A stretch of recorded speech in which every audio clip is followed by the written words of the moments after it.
दोस्तों नमस्कार, आपका हमारे स्टडी फॉर ऑप्शनल चैनल पर स्वागत है। आज हम मूल अधिकार के पिछले वीडियो में जिसमें अनुच्छेद 22 तक के मूल अधिकारों के बारे में बताया गया था उससे आगे पढ़ेंगे। निवारक निरोध।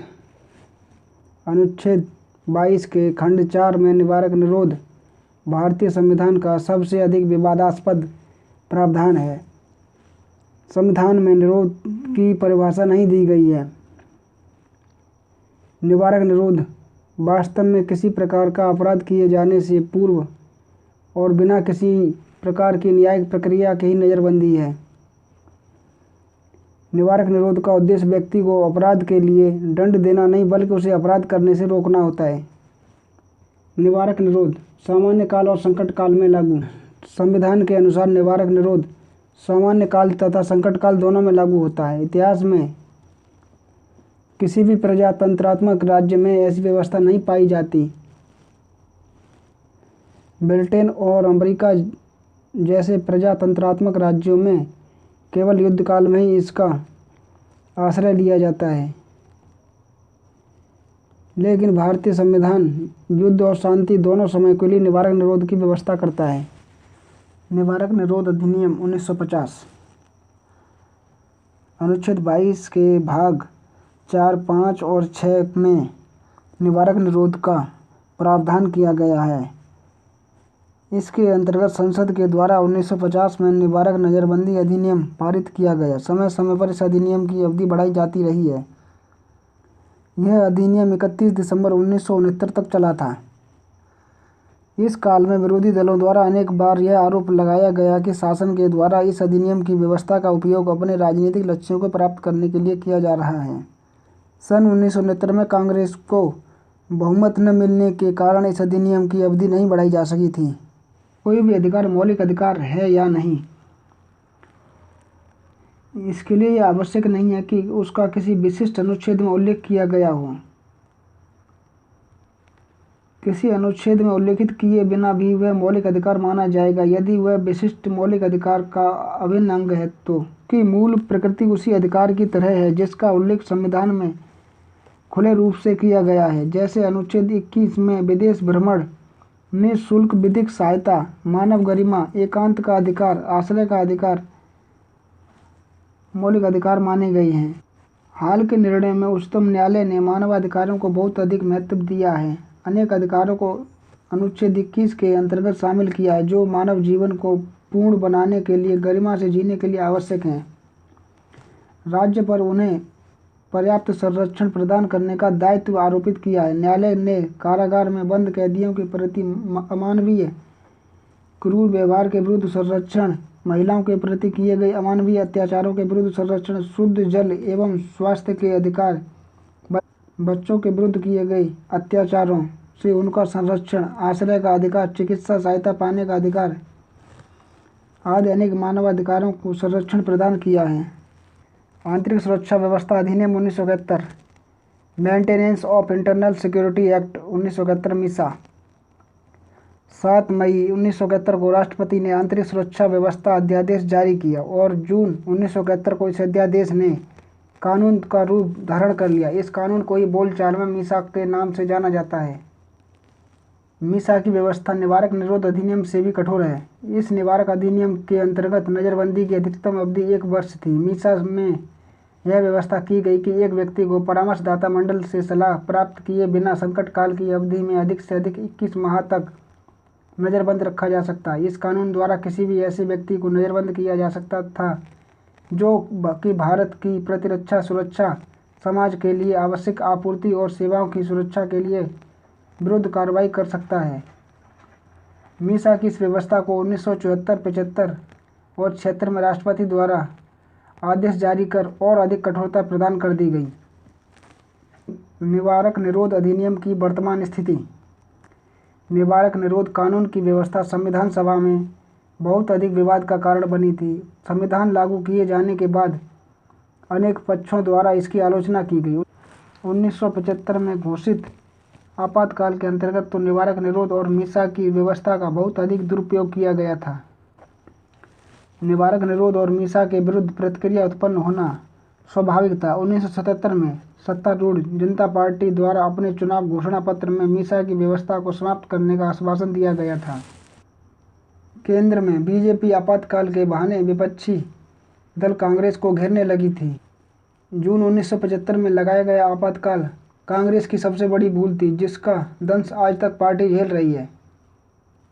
मीसा कानून के तहत विपक्ष के तमाम नेताओं को जेल में डाल दिया गया, जिनमें पूर्व प्रधानमंत्री अटल बिहारी वाजपेयी से लेकर लाल कृष्ण आडवाणी तक, अरुण जेटली, लालू यादव, नीतीश कुमार, सुशील मोदी, जॉर्ज फर्नांडिस, रविशंकर प्रसाद तक शामिल थे। मीसा का प्रयोग आपातकाल के दौरान कांग्रेस विरोधियों, पत्रकारों और सामाजिक कार्यकर्ताओं को जेल में डालने के लिए किया गया था। मीसा में आपातकाल के दौरान कई संशोधन किए गए और इंदिरा गांधी की निरंकुश सरकार ने इसके जरिए अपने राजनीतिक विरोधियों को कुचलने का काम किया। मीसा बंदियों से जेलें भरी और DRI के तहत 1 लाख से ज़्यादा लोगों को गिरफ्तार किया गया। आपातकाल के वक्त जेलों में मीसा बंदियों की बाढ़ सी आ गई थी। नागरिक अधिकार पहले ही खत्म किए जा चुके थे और फिर इस कानून के जरिए रहा था, उनकी संपत्ति छीनी गई, बदलाव कर गई। इस कानून को इतना कड़ा कर दिया था कि न्यायपालिका में बंदियों की कहीं कोई सुनवाई नहीं थी। कई बंदी तो ऐसे भी थे जो पूरे 21 महीने के आपातकाल के दौरान जेल में ही कैद रहे। RJD प्रमुख लालू प्रसाद यादव भी आपातकाल के दौरान मीसा बंदी रहे। इस बीच साल 1976 में जन्मी उनकी बड़ी बेटी का नाम भी इसी कानून की वजह से मीसा भारती रख दिया गया। आपातकाल लागू होने के साथ ही ऐसे लोगों की लिस्ट तैयार की गई थी जिनकी गिरफ्तारियां होनी थी। इस लिस्ट में सबसे पहला नाम जयप्रकाश नारायण और मोरारजी देसाई का था। इंदिरा गांधी के छोटे बेटे संजय गांधी को एक लिस्ट तैयार करने का कार्य सौंपा गया था। सुबह होते ही उससे पहले JP और मोरारजी देसाई को मीसा के तहत जेल में डाल दिया गया। अगले 21 महीने तक दमन की दास्तां जारी रही। विपक्ष मीसा बंदियों ने जेलों में यातनाएं जरूर झेली, लेकिन इंदिरा गांधी सरकार को सत्ता से बेदखल करने की शुरुआत भी इन्हीं कैदियों ने की थी। से लेकर चंद्रशेखर वाजपेयी, जॉर्ज फर्नांडिस, लालू यादव, LK आडवाणी, शरद यादव जैसे नेताओं ने जेल से बाहर आते ही इंदिरा गांधी सरकार को सत्ता से बेदखल कर दिया और विपक्षी नेताओं की लड़ाई निर्णायक मुकाम तक पहुंची। मोरारजी देसाई की अगुवाई में जनता पार्टी का गठन हुआ। 1977 में पहली गैर कांग्रेसी सरकार बनी। इंदिरा गांधी खुद रायबरेली से चुनाव हार गईं और कांग्रेस 153 सीटों पर ही सिमट गई। नई सरकार के गठन के साथ ही इस दमनकारी कानून मीसा को हटा दिया गया। मीसा बंदियों को पेंशन आपातकाल के दौरान भी गैर कांग्रेसी राज्यों की सरकार मीसा में बंद किए गए लोगों को पेंशन देने का काम करती थी। छत्तीसगढ़ और मध्य प्रदेश में बीजेपी की सरकारों ने DRI और मीसा में बंद कैदियों को 15,000 रुपये पेंशन देना शुरू किया। साल 2014 में राजस्थान की वसुंधरा राजे सरकार ने भी 800 मीसा बंदियों को 12,000 रुपये माह पेंशन देने का फैसला किया। बीजेपी देश भर में आज भी आपातकाल वर्षी पर मीसा बंदियों को सम्मानित करती है। 23 और 24 दिसंबर 1978 को दिल्ली में राज्यों के मुख्यमंत्रियों का जो सम्मेलन हुआ, उसमें मुख्यमंत्रियों ने विचार दिए कि राज्य सरकारों को कानून और व्यवस्था बनाए रखने का कार्य निवारक निरोध कानून के बिना नहीं किया जा सकता। 44 में संवैधानिक संशोधन द्वारा कुछ ऐसे प्रबंध किए गए जिससे शासक वर्ग द्वारा निवारक निरोध कानून की व्यवस्थाओं का दुरुपयोग न किया जा सके। 1971 में जारी किया गया आंतरिक सुरक्षा अधिनियम 44वें संवैधानिक संशोधन के प्रतिकूल था। इस कारण अप्रैल 1979 में यह स्वतः ही रद्द हो गया। भारत में केंद्र और राज्य दोनों को ही निवारक निरोध कानून बनाने और लागू करने का अधिकार है। केंद्र स्तर पर मीसा को समाप्त कर देने के बाद भी अधिकांश राज्यों में निवारक निरोध की व्यवस्था लागू है।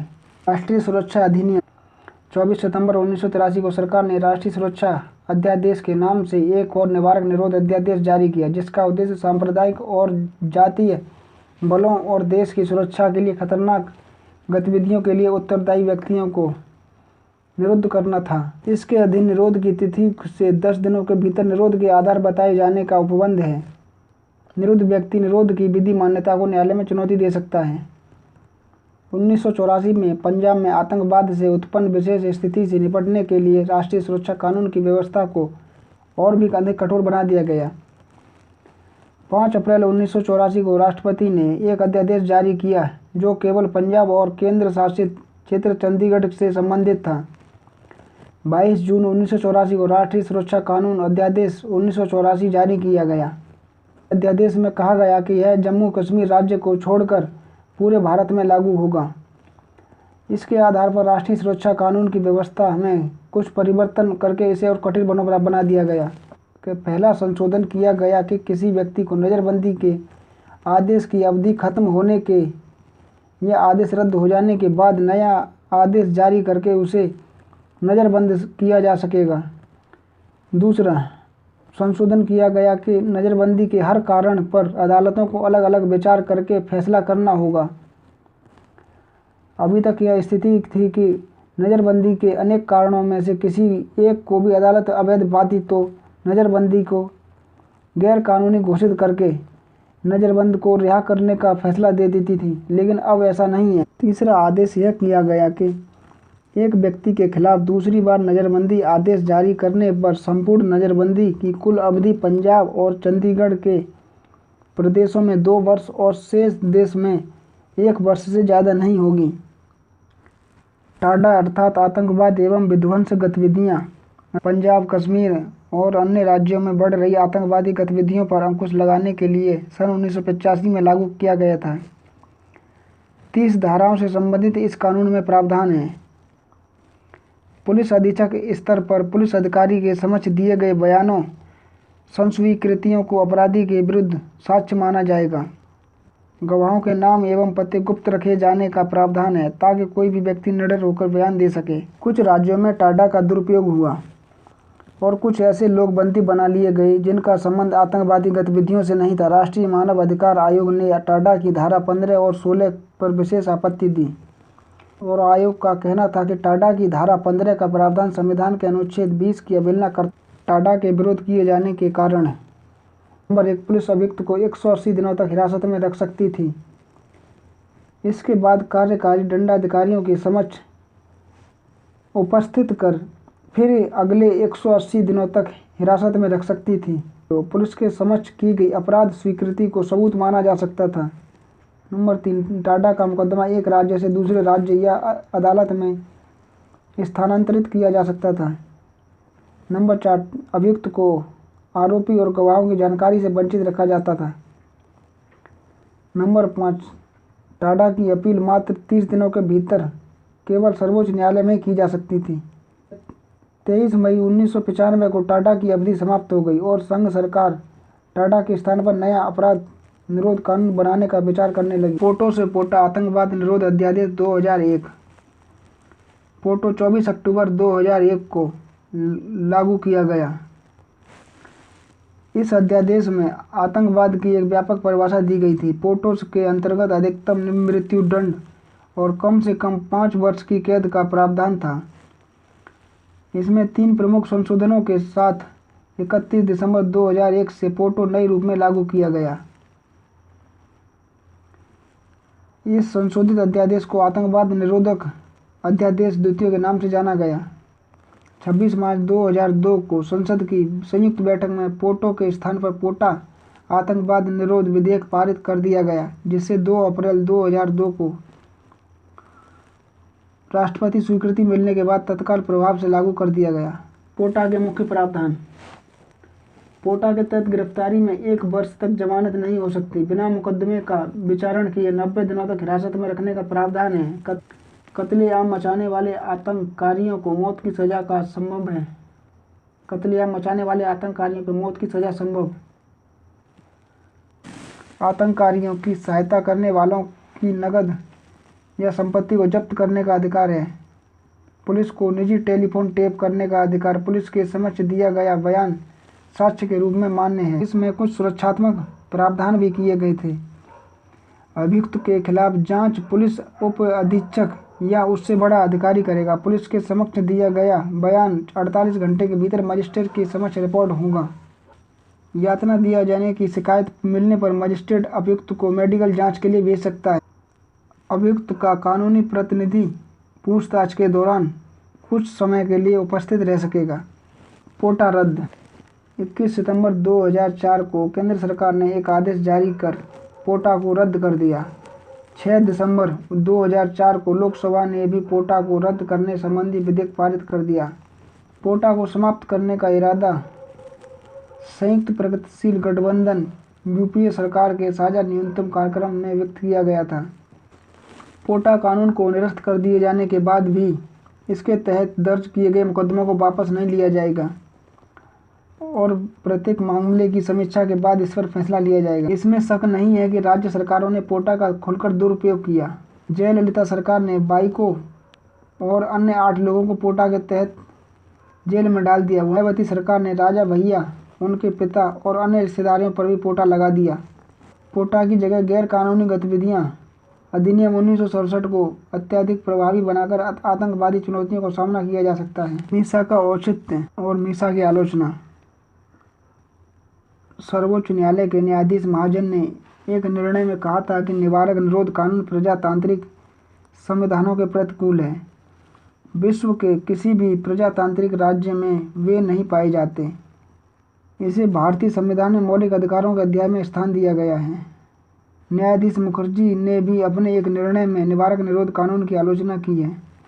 44वें संवैधानिक संशोधन द्वारा निवारक निरोध के दुरुपयोग के विरुद्ध पर्याप्त व्यवस्था की गई है, फिर भी कानून में अनेक कमियां हैं।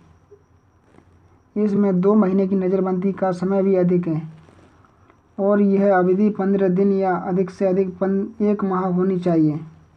नंबर 2, बंदी को निरोध की अवधि में शारीरिक यातना दी जा सकती है। इससे बचाव का कोई उपाय नहीं किया गया है। नंबर 3, निरोध की अवधि में बंदियों के परिवार के भरण पोषण की कोई व्यवस्था नहीं की गई है। संविधान निर्माता इस तथ्य से परिचित थे कि अपनी विध्वंसकारी करतूतों से देश की स्वतंत्रता के लिए संकट उत्पन्न करने वाले तत्वों की कमी नहीं है। इन विध्वंसकारी कार्यों पर रोक लगाने के लिए निवारक निरोध की व्यवस्था व्यक्ति स्वतंत्रता के प्रतिकूल नहीं है।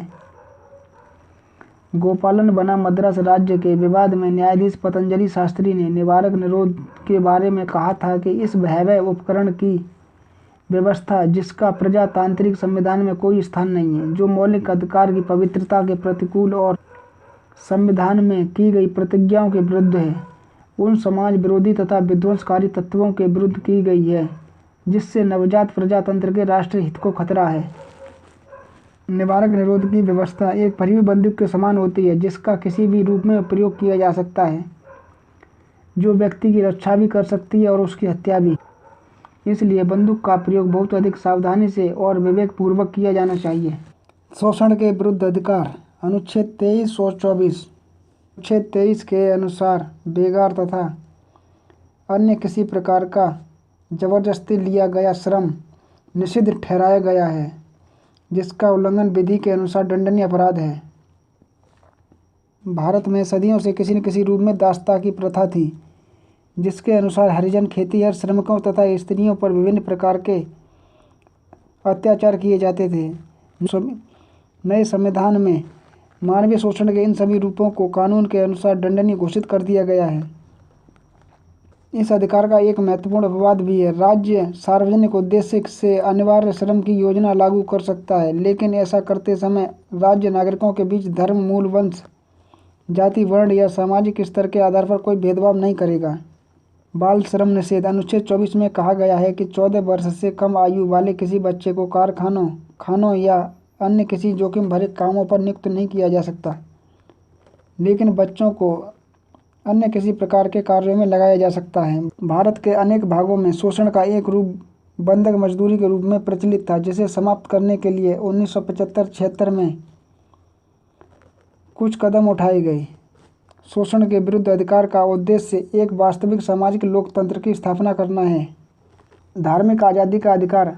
अनुच्छेद 25 से 28 तक। संविधान के अनुच्छेद 25 से 28 तक धार्मिक स्वतंत्रता का अधिकार देते हैं। इन अनुच्छेदों में दी गई स्वतंत्रताओं का उल्लेख बहुत अधिक व्यापक शब्दों में और धार्मिक अल्पसंख्यकों की पूर्ण संतुष्टि को ध्यान में रखकर किया गया है। अंतःकरण की आज़ादी। अनुच्छेद 25। अनुच्छेद 25 में कहा गया है कि सार्वजनिक व्यवस्था, सदाचार और स्वास्थ्य इस भाग के अन्य प्रबंधों के अधीन रहते हुए सभी व्यक्तियों को अंतःकरण की स्वतंत्रता तथा कोई भी धर्म, स्वीकार करने, उसका अनुसरण करने एवं प्रचार करने का अधिकार होगा। सिखों द्वारा कृपाण धारण करना और लेकर चलना धार्मिक स्वतंत्रता का अंग माना गया है। धार्मिक मामलों के प्रबंधों की आज़ादी। अनुच्छेद 26। अनुच्छेद 26 प्रत्येक धर्म के अनुयायियों को अनेक अधिकार देता है। धार्मिक संस्थाओं तथा दान से स्थापित सार्वजनिक सेवा संस्थानों की स्थापना तथा उनके पोषण का अधिकार। नंबर 2 धर्म संबंधी निजी मामलों का स्वयं प्रबंधन करने का अधिकार। नंबर 3 चल और अचल संपत्ति के अर्जन और स्वामित्व का अधिकार। नंबर 4 उस संपत्ति का विधि के अनुसार संचालन करने का अधिकार। धार्मिक व्यय पर करों की छूट। अनुच्छेद 27 में कहा गया है कि राज्य किसी भी व्यक्ति को ऐसा कर देने के लिए बाध्य नहीं कर सकता जिसकी आय किसी विशेष धर्म अथवा संप्रदाय की उन्नति या पोषण में व्यय करने के लिए विशेष रूप से निश्चित की गई हो। राजकीय शिक्षण संस्थानों। धार्मिक शिक्षा पर रोक। अनुच्छेद 28 भारत राज्य का स्वरूप धर्मनिरपेक्ष राज्य का है। अनुच्छेद 28 में कहा गया है कि राज्य निधि से संचालित किसी भी शिक्षण संस्थान में किसी प्रकार की धार्मिक शिक्षा प्रदान नहीं की जाएगी। इसके साथ ही राज्य द्वारा मान्यता प्राप्त या धार्मिक सहायता प्राप्त शिक्षण संस्था में किसी व्यक्ति को किसी धर्म विशेष की शिक्षा ग्रहण करने के लिए बाध्य नहीं किया जा सकता। संस्कृति और शिक्षा का अधिकार। अनुच्छेद 29 और 30। अनुच्छेद 29 के अनुसार नागरिकों के प्रत्येक वर्ग को अपनी भाषा, लिपि या संस्कृति सुरक्षित रखने का पूरा अधिकार प्राप्त है। और यह भी कहा गया है कि किसी राजकीय या राजकीय सहायता से संचालित शिक्षण संस्था में प्रवेश के संबंध में मूल वंश, जाति, धर्म और भाषा के आधार पर भेदभाव नहीं किया जाएगा। अनुच्छेद 30 के अनुसार धर्म या भाषा पर आधारित सभी अल्पसंख्यक वर्गों को अपनी रुचि शैक्षणिक संस्थाओं की स्थापना तथा उनके प्रशासन का अधिकार होगा। और यह भी व्यवस्था है कि शिक्षण संस्थाओं को अनुदान देने में राज्य इस आधार पर भेदभाव नहीं करेगा कि वे धर्म या भाषा पर आधारित किसी अल्पसंख्यक वर्ग के अधीन हैं। 30 अक्टूबर 2002 को उच्चतम न्यायालय ने कहा कि अल्पसंख्यकों को अपनी पसंद के शिक्षा संस्थान खोलने का पूरा अधिकार है, लेकिन यदि वे सरकारी सहायता लेते हैं तो उसके लिए सरकार के नियमों का पालन करना होगा। यदि उन्हें सहायता नहीं मिल रही है तो सरकार उनकी प्रवेश प्रक्रिया में दखल नहीं दे सकती, लेकिन शिक्षा का स्तर बनाए रखने के लिए वह कुछ नियम लागू कर सकती है। संविधान निर्माताओं ने इस उद्देश्य से संवैधानिक उपचारों के अधिकारों को भी संविधान में स्थान दिया है कि नागरिक अधिकारों को लागू करने के लिए सर्वोच्च न्यायालय तथा उच्च न्यायालयों की शरण ले सकते हैं। न्यायालयों के द्वारा व्यवस्थापिका द्वारा निर्मित उन सभी कानूनों और कार्यपालिका के कार्यों को अवैधानिक घोषित कर दिया जाएगा जो अधिकारों के विरुद्ध हों।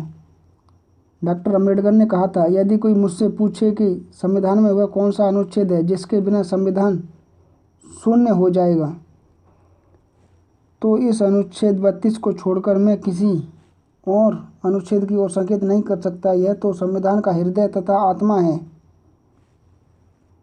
मुख्य न्यायाधीश गजेंद्र गडकर ने अनुच्छेद 32 को भारतीय संविधान का सबसे प्रमुख लक्षण और संविधान द्वारा स्थापित प्रजातांत्रिक की आधारशिला कहा है। उच्चतम न्यायालय को मौलिक अधिकारों के परिवर्तित कराने के लिए समुचित निर्देश आदेश रिट, जिनके अंतर्गत बंदी, प्रत्यक्षीकरण, परमादेश, प्रतिषेध, अधिकार परीक्षा, उत्प्रेषण और समान प्रकार की रिट शामिल होती हैं, जारी करने की शक्ति है। अनुच्छेद 32 उच्चतम न्यायालय को नागरिकों के मौलिक अधिकारों का सजग प्रहरी बना देता है। न्यायाधीश पतंजलि शास्त्री ने कहा है कि उच्चतम न्यायालय मौलिक अधिकारों के संरक्षण के पवित्र कार्य का पालन करने वाले सजग प्रहरी के समान है। सर्वोच्च न्यायालय और उच्च न्यायालयों के द्वारा नागरिक के मौलिक अधिकारों की रक्षा के लिए 5 प्रकार के लेख जारी किए जा सकते हैं। बंदी प्रत्यक्षीकरण। व्यक्तिगत स्वतंत्रता के लिए यह महत्वपूर्ण है कि यह उस व्यक्ति की प्रार्थना पर जारी किया जाता है जो यह समझता है कि उसे अवैध रूप से बंदी बनाया गया है। इसके द्वारा न्यायालय बंदीकरण करने वाले अधिकारी को आदेश देता है कि वह बंदी बनाए गए व्यक्ति को निश्चित समय और स्थान उपस्थित करे, जिससे न्यायालय बंदी बनाए जाने के कारणों पर विचार कर सके। दोनों पक्षों की बात सुनकर न्यायालय इस बात का निर्णय करता है कि नज़रबंदी वैध है या अवैध। अनुचित और गैरकानूनी रूप से बंदी बनाए गए व्यक्ति बंदी प्रत्यक्षीकरण के लेख के आधार पर स्वतंत्रता प्राप्त कर सकते हैं। परमादेश उस समय जारी किया जाता है जब कोई अधिकारी अपने सार्वजनिक कर्तव्य का निर्वाह नहीं करता। प्रतिषेध। इसमें एक आज्ञा पत्र सर्वोच्च न्यायालय तथा उच्च न्यायालय द्वारा निम्न न्यायालयों तथा अर्ध न्यायिक न्यायाधिकरणों को जारी करते हुए आदेश दिया जाता है कि इस मामले में अपने यहाँ कार्रवाई स्थगित कर दें, क्योंकि यह मामला उनके अधिकार क्षेत्र के बाहर है। उत्प्रेषण। इस आज्ञा पत्र में किसी विवाद को निम्न न्यायालय से उच्च न्यायालय में भेजने के लिए जारी किया जाता है, जिससे वह अपनी शक्ति से अधिक अधिकारों का उपयोग न करे, अपनी शक्ति का दुरुपयोग करते हुए न्याय के प्राकृतिक सिद्धांतों को भंग न करे। इस आज्ञा पत्र के आधार पर उच्च न्यायालय निम्न न्यायाधीशों से किन्हीं विवादों के संबंध में सूचना प्राप्त कर सकते हैं। अधिकार परीक्षा। जब कोई व्यक्ति ऐसे पदाधिकारी के रूप में कार्य करने लगता है जिस रूप में कार्य करने के लिए उसे वैधानिक रूप से अधिकार नहीं है, तो न्यायालय अधिकार परीक्षा के आदेश द्वारा उस व्यक्ति से पूछता है कि वह किस आधार पर इस पद पर कार्य कर रहा है, और जब तक वह इस प्रश्न का संतोषजनक उत्तर नहीं देता तब तक वह कार्य नहीं कर सकता। न्यायालय व्यक्तियों के द्वारा साधारण परिस्थितियों में ही न्यायालयों की शरण लेकर अपने मौलिक अधिकारों की रक्षा की जा सकती है, लेकिन युद्ध, बाहरी आक्रमण या सशस्त्र विद्रोह जैसी परिस्थितियों में, जबकि राष्ट्रपति के द्वारा संकट काल की घोषणा कर दी गई हो, मौलिक अधिकारों की रक्षा के लिए कोई व्यक्ति किसी न्यायालय से प्रार्थना नहीं कर सकता। संविधान के द्वारा संकट काल में नागरिकों के मौलिक अधिकारों, जीवन और व्यक्तिगत स्वतंत्रता के अधिकार को छोड़कर स्थगित करने की व्यवस्था की गई है। संपत्ति का अधिकार मौलिक अधिकार नहीं रहा। अब भारत के नागरिकों के पास 30 अप्रैल 1979 के बाद से संपत्ति का अधिकार मौलिक अधिकारों के रूप में नहीं है। भारतीय नागरिकों को 44वें संवैधानिक संशोधन 30 अप्रैल 1979 के पहले तक संपत्ति का अधिकार मौलिक अधिकार के रूप में प्राप्त था। 1950 से लेकर 1978 तक इस अधिकार के संबंध में अनेक संवैधानिक संशोधन किए गए। यह अधिकार बहुत अधिक विवाद का विषय रहा है। संविधान में संपत्ति का मूल अधिकार 2 स्थानों पर दिया गया था: अनुच्छेद 19 के खंड 1 के उपखंड 6 में और अनुच्छेद 31 में। अनुच्छेद 19 के खंड 1(6) में प्रत्येक नागरिक को संपत्ति के अर्जन, धारण और व्यय का मौलिक अधिकार दिया गया था, जिस पर राज्य उसी अनुच्छेद के खंड 5 के अनुसार साधारण जनता के हितों के अथवा किसी अनुसूचित जनजाति के हितों के संरक्षण के लिए युक्त निर्बंध लगा सकता था। अनुच्छेद 31 के खंड 1 में कोई व्यक्ति विधि के प्राधिकार के बिना अपनी संपत्ति से वंचित नहीं किया जाएगा। उसी अनुच्छेद के खंड 2 में यह उपबंध था कि राज्य संपत्ति का अर्जन अथवा अधिग्रहण केवल सार्वजनिक प्रयोजन के लिए करेगा। जिस विधि द्वारा ऐसा अर्जन अथवा अधिग्रहण किया जाएगा वह उसके प्रतिकार का उपबंध भी करेगा। संविधान द्वारा संपत्ति के इस मौलिक अधिकार में सन 1951 से ही संशोधन किए गए हैं। पहला संविधान संशोधन 1951 में मूल रूप से संविधान में जो व्यवस्था की गई थी उसके अनुसार ऐसे कानून का निर्माण नहीं किया जा सकता जिसके अंतर्गत किसी भी व्यक्ति की व्यक्तिगत संपत्ति बिना उचित मुआवजे के लेने की व्यवस्था हो। 1951 के पहले संशोधन द्वारा इसमें परिवर्तन कर यह निश्चित कर दिया गया कि जमींदारी और जमींदारी के अंत से संबंधित विधेयक मुआवजे की व्यवस्था न होते हुए भी वैध समझे जाएंगे, और घोषित किया गया कि यदि राज्य भूमि या अन्य जायदाद संबंधी कोई कानून बनाता है तो उसे संपत्ति के उपयुक्त अधिकार का पूर्ण आंशिक खंडन होता है। प्रथम संशोधन 1951 के अनुसार राज्य बिना मुआवजे के भी व्यक्ति की भूमि ले सकता है। चौथा संविधान संशोधन 1955 1951 के पहले संशोधन से जमींदारी उन्मूलन के मार्ग में आने वाली कठिनाइयां तो समाप्त हो गई थी, लेकिन संपत्ति ग्रहण करने के मार्ग में अनेक कठिनाइयां वैसी ही बनी रहीं। अनुच्छेद 31 की व्याख्या करते हुए न्यायपालिका ने निर्णय दिया कि न केवल क्षतिपूर्ति बल्कि पर्याप्त क्षतिपूर्ति की व्यवस्था की जानी चाहिए। क्षतिपूर्ति की पर्याप्तता का प्रश्न न्यायालय द्वारा विचारणीय होगा। आर्थिक सुधार करने के लिए संविधान में संशोधन करना आवश्यक हो गया था।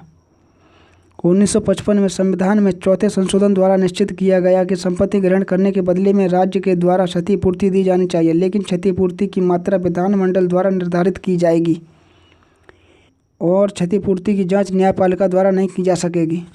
20वां संवैधानिक संशोधन संविधान लागू किए जाने के बाद से ही समझा जाता था कि मौलिक अधिकार संविधान की एक महत्वपूर्ण व्यवस्था है। लेकिन संविधान की अन्य व्यवस्थाओं के समान ही संसद मौलिक अधिकारों में ही परिवर्तन कर सकती है।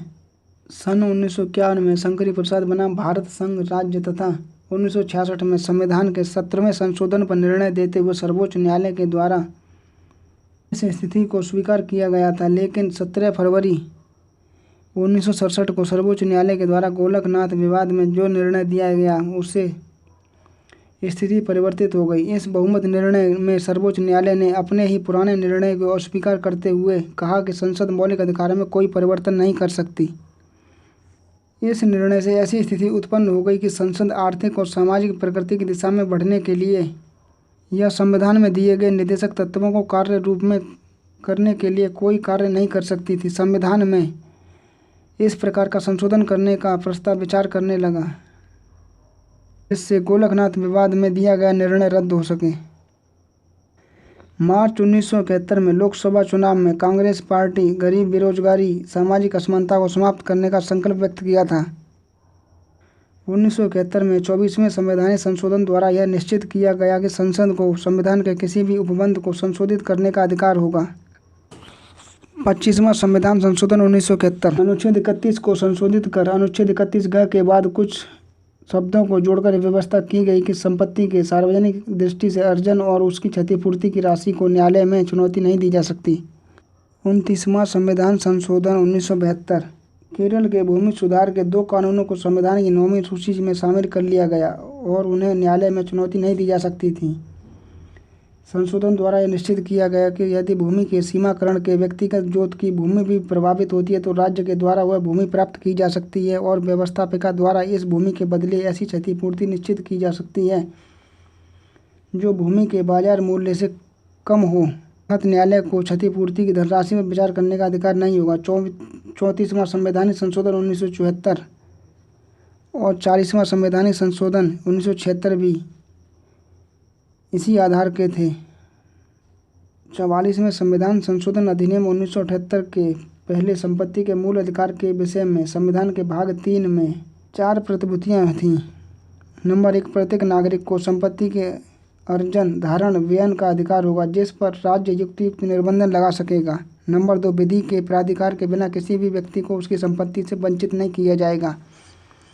नंबर 3, राज्य केवल सार्वजनिक प्रयोजन के लिए व्यक्ति की संपत्ति का व्यावसायिक अर्जन अथवा अधिग्रहण करने की विधि बना सकेगा। नंबर 4, ऐसी विधि में संपत्ति के मालिक को उसकी संपत्ति के अर्जन या अधिग्रहण के बदले में एक धनराशि देने का उपबंध होगा, लेकिन इस धनराशि की प्राप्यता के विषय में किसी न्यायालय के समक्ष कोई प्रश्न नहीं उठाया जा सकेगा। संपत्ति के अधिकार की वर्तमान स्थिति। संविधान लागू किए जाने के बाद से ही अनेक पक्षों द्वारा यह सोचा गया कि भारतीय संविधान द्वारा नागरिकों को प्रदान किया गया संपत्ति का मौलिक अधिकार सामाजिक आर्थिक न्याय की प्रगति में बाधक बन रहा है।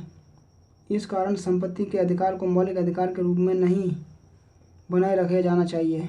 1977 में जनता पार्टी द्वारा अपने चुनाव के घोषणा पत्र में कहा गया था कि संपत्ति का अधिकार एक मौलिक अधिकार के रूप में नहीं रहेगा बल्कि यह केवल एक कानूनी अधिकार होगा। 44वें संविधान संशोधन अधिनियम 1978 द्वारा अनुच्छेद 19(1)(च) और अनुच्छेद 31 को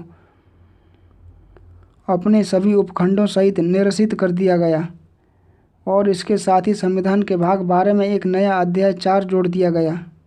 शीर्षक संपत्ति का अधिकार है और इसमें केवल एक ही अनुच्छेद है, अनुच्छेद 300 का। इस अनुच्छेद में कहा गया कि कोई व्यक्ति विधि के अधिकार के बिना अपनी संपत्ति से वंचित नहीं किया जाएगा।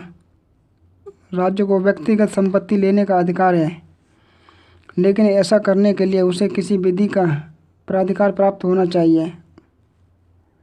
कार्यपालिका के आदेश द्वारा किसी व्यक्ति को उसकी संपत्ति से वंचित नहीं किया जा सकता। राज्य केवल अपनी विधायी शक्ति के प्रयोग के द्वारा ही ऐसा कर सकता है, कार्यपालिका के आदेश द्वारा नहीं। मौलिक अधिकारों का मूल्यांकन। नंबर 1, मौलिक अधिकारों की इस आधार पर आलोचना की गई है कि इसमें कुछ ऐसी बातों को जोड़ दिया गया है जिन्हें मौलिक अधिकार घोषित किया जाना था। इस श्रेणी में काम करने का अधिकार, कुछ परिस्थितियों में राज्य से सहायता प्राप्त करने का अधिकार और निःशुल्क शिक्षा प्राप्त करने का अधिकार आदि को रखा जा सकता है। किसी भी देश के संविधान द्वारा देश में उपस्थित साधनों के आधार पर ही अधिकार दिए जाते हैं। भारत के पास इतने आर्थिक साधन नहीं है कि अब तक भी इन अधिकारों को लागू किया जा सके। संविधान निर्माता इन अधिकारों की ओर से उदासीन नहीं थे, इसलिए उन्होंने इन अधिकारों को उन नीति निर्देशक तत्वों में स्थान दिया जिन्हें लागू करना शासकों का परम कर्तव्य समझा गया है। दूसरा, संविधान में मौलिक अधिकारों के साथ इतने अधिक अपवाद और प्रतिबंध लगा दिए गए हैं कि समझना कठिन है कि व्यक्ति को मौलिक अधिकारों से क्या मिला है। आलोचक कहते हैं कि संविधान एक हाथ से मौलिक अधिकार देता है और दूसरे हाथ से प्रतिबंधों के माध्यम से उन्हें ले लेता है। संविधान द्वारा असीमित स्वतंत्रता और अधिकार प्रदान करना न तो संभव है और न ही हितकर। भूतपूर्व न्यायाधीश छागला ने अपनी पुस्तक लॉ, लिबर्टी एंड लाइफ में कहा है कि हमारा संविधान एक हाथ से अधिकार देता है और दूसरे हाथ से असंख्य अपवादों और प्रतिबंधों के माध्यम से अधिकारों को सीमित कर इन्हें वापस ले लेता है। संविधान के द्वारा असंख्य अपवादों और प्रतिबंधों के माध्यम से मौलिक अधिकारों को सीमित कर दिया गया है, लेकिन संविधान के द्वारा इस प्रकार के प्रतिबंधों से औचित्य के निर्णय की शक्ति व्यवस्थापिका या कार्यपालिका को नहीं बल्कि न्यायपालिका को सौंपी गई है और न्यायपालिका स्वतंत्र होने के कारण नागरिक अपने अधिकारों की रक्षा के लिए न्यायपालिका पर भरोसा कर सकते हैं। तीसरा, हमें संविधान की व्यवस्थाओं का अध्ययन करते हुए यह ध्यान रखना चाहिए कि राष्ट्र की सुरक्षा व्यक्ति की स्वतंत्रता से अधिक मूल्यवान है। शासन को मौलिक अधिकारों के अतिक्रमण का अधिकार केवल आकस्मिक परिस्थितियों में ही प्राप्त है और ऐसी परिस्थिति अल्पकालिक होती है। इस दृष्टि से मौलिक अधिकारों के स्थगन की व्यवस्था स्वतंत्रता और मौलिक अधिकारों के अस्तित्व को बनाए रखने के लिए आवश्यक है। मूल संविधान में संकटकालीन परिस्थितियों में मौलिक अधिकारों के स्थगन की जो व्यवस्था की गई है, उसके संबंध में आशा की गई थी कि शासन के द्वारा विशेष परिस्थितियों में कम से कम समय के लिए इस शक्ति का प्रयोग किया जाएगा। लेकिन जून 1975 में लागू किए गए और 19 माह तक जारी रहने वाले आपातकाल में इस शक्ति का निश्चित रूप से दुरुपयोग किया गया। इस दुरुपयोग ने यह आशंका उत्पन्न की कि भविष्य में भी ऐसा किया जा सकता है। इसलिए 44वें संवैधानिक संशोधन के आधार पर व्यवस्था की गई कि जिससे शासन द्वारा अपनी शक्तियों का दुरुपयोग करते हुए नागरिक अधिकार और स्वतंत्रताओं पर अनावश्यक और अनुचित प्रतिबंध न लगाए जा सकें। मौलिक अधिकारों का सिद्धांत। पृथक्करणीयता का सिद्धांत। यदि किसी अधिनियम का कोई भाग असंवैधानिक होता है तो प्रश्न उठता है कि क्या उस पूरे अधिनियम को ही शून्य घोषित कर दिया जाए या केवल उसके उसी भाग को अवैध घोषित किया जाए जो संविधान के उपबंधों से असंगत है। आच्छादन का सिद्धांत अनुच्छेद 13 के उपखंड 1 पर आधारित है। अनुच्छेद 13(1) के अनुसार संविधान पूर्व विधियां संविधान लागू होने पर उस मात्रा तक अवैध होंगी जिस तक वे मूल अधिकारों से असंगत हैं। ऐसी विधियां शुरू से ही शून्य नहीं होती, लेकिन अधिकारों के परिवर्तित हो जाने के कारण वे शून्य हो जाती हैं और उनका प्रवर्तन नहीं किया जा सकता। वे केवल मूल अधिकारों द्वारा आच्छादित हो सकते हैं। अधित्याग का सिद्धांत। कोई भी व्यक्ति संविधान द्वारा दिए गए अधिकारों को स्वेच्छा से नहीं त्याग सकता। मूल अधिकार केवल व्यक्तिगत हित के लिए नहीं बल्कि लोक नीति के आधार पर जनसाधारण के हित के लिए संविधान में समाविष्ट किए गए हैं। अधित्याग का सिद्धांत उन अधिकारों पर लागू नहीं होता।